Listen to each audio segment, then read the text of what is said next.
Umoja wa Falme za Kiarabu umetangaza kuwa umekumbwa na wimbi jipya la mashambulizi makubwa kutoka Irani Mei 4 mwaka 2026, tukio ambalo linaendelea kuongeza hali ya taharuki na mvutano mkali katika eneo la Ghuba ya Uajemi. Shambulio hilo linatajwa kuwa miongoni mwa mashambulizi makubwa zaidi kufanywa katika siku za hivi karibuni tangu kuanza kwa mgogoro wa kijeshi unaohusisha pia Marekani. Kwa mujibu wa taarifa rasmi iliyotolewa na Wizara ya Ulinzi ya UAE, mashambulizi hayo yalihusisha jumla ya makombora 15 pamoja na ndege zisizo na rubani.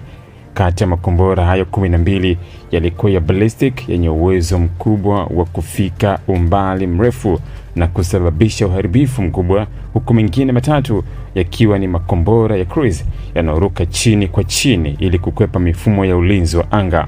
Aidha, drones 4 ziliripotiwa kutumika katika operesheni hiyo, zikilenga kuongeza ugumu wa mashambulizi kwa kuchanganya aina tofauti za silaha. Ingawa mashambulizi hayo yalikuwa makubwa na hatari, UAE imesema mifumo yake ya ulinzi wa anga ilifanikiwa kuzuia sehemu kubwa ya makombora na drones hizo kabla hazijafika malengo yaliyokusudiwa. Hata hivyo, baadhi ya mabaki ya makombora yalianguka katika maeneo ya kiraia, hali iliyosababisha watu watatu kujeruhiwa. Hakuna taarifa za vifo zilizothibitishwa hadi sasa, lakini mamlaka zinaendelea kufanya tathmini ya uharibifu uliosababishwa. Taarifa hiyo imeeleza kuwa vikosi vya ulinzi wa anga vya UAE vimekuwa katika hali ya tahadhari ya juu tangu kuanza kwa mgogoro mpana wa kijeshi kati ya Marekani, Iran ulioanza Februari mwaka huu. Tangu wakati huo, nchi hiyo imekuwa ikikabiliana na mashambulizi ya mara kwa mara, ikidai kuwa hadi sasa imefanikiwa kuzuia jumla ya makombora 549 ya ballistic, makombora 29 cruise pamoja na zaidi ya drones 2000 zilizolenga maeneo mbalimbali ya kimkakati ndani ya nchi hiyo.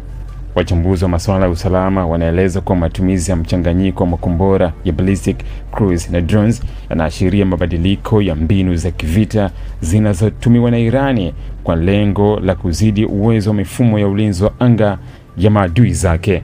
Aidha, mashambulizi haya yanaonekana kuwa sehemu ya mkakati mpana wa kuonyesha nguvu na kushinikiza kisiasa katika eneo hilo, hasa wakati ambapo mazungumzo ya kidiplomasia kati ya pande husika yamekwama. Kwa upande mwingine, tukio hili linaongeza wasiwasi mkubwa wa kimataifa kuhusu uwezekano wa mgogoro huu kugeuka vita kamili vya kikanda, hasa kutokana na umuhimu wa Ghuba ya Uajemi katika usafirishaji wa mafuta duniani.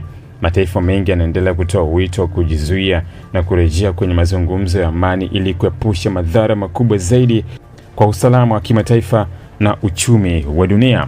Hadi sasa, Iran hajatoa kauli rasmi kuhusu madai ya shambulio hilo, lakini imekuwa ikisisitiza mara kwa mara kuwa hatua zake zote za kijeshi ni za kujilinda dhidi ya kile inachokiita vitisho kutoka Marekani na washirika wake katika eneo la Ghuba.